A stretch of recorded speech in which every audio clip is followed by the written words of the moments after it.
And former general counsel of the National Security Agency, Glenn Gerstell. Glenn, thank you so much for being with us. What are the major vulnerabilities in our nation's water supplies? Because it sounds like something big and something scary.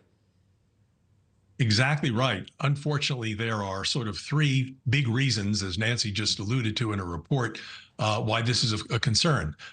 First of all, obviously enough, we can't live without water. It is as critical an infrastructure as you could possibly imagine. If there was a cyber event affecting, say, the air traffic control system, well, we have buses and trucks and other means, railroads, other means of transportation, but water, no substitute for it. Second, this is a soft target. The water industry in the United States, some 50,000 municipal and so-called community supply systems are underfunded, under-resourced. The water system is in some ways a big, soft, sort of a marshmallow of a target for cyber maliciousness.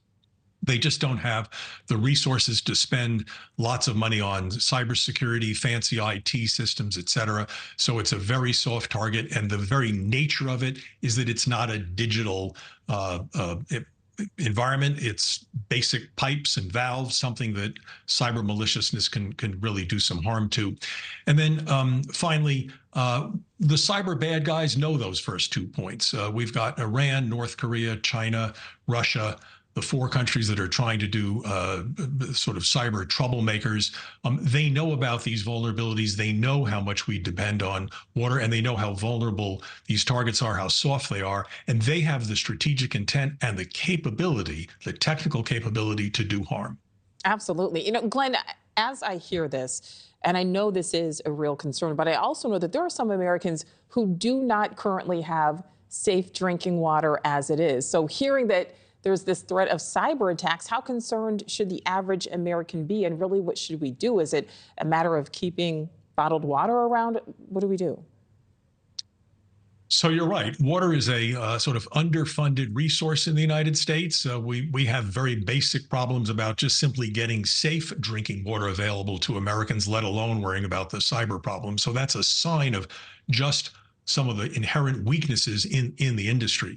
But in terms of how worried we should be, I would say on one hand, I've just painted a picture about the bad news, how vulnerable it is and how there are some bad guys out there who want to do us harm in cyber. But offsetting that is an important fact that I think we need to understand, which is that a couple things. First, there are many water supply systems in the United States. There's about 150,000 of them in the United States. Some 50,000 of them are sort of service big communities.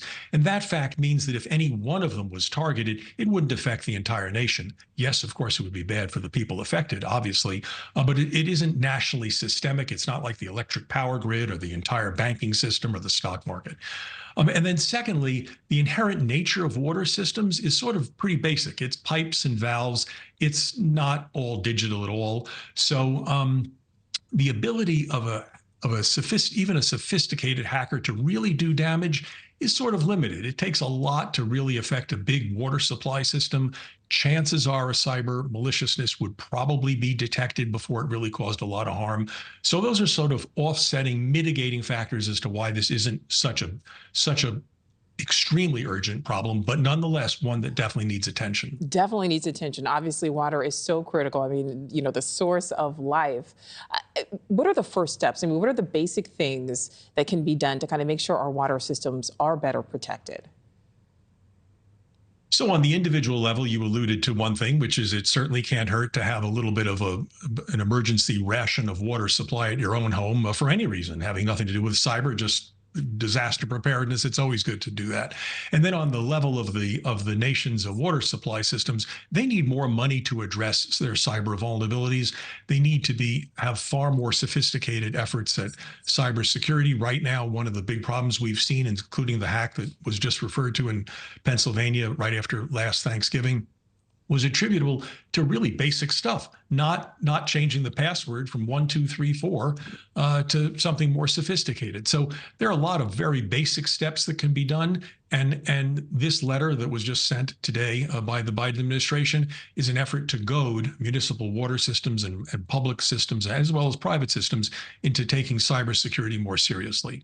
Well, former NSA General Counsel Glenn Gerstell, thank you so much for giving us some of your expertise. We appreciate it. Thank you for watching. Go to newsnationnow.com to find News Nation on your television provider. And don't forget to click the red subscribe button below to get more of News Nation's fact-driven, unbiased coverage.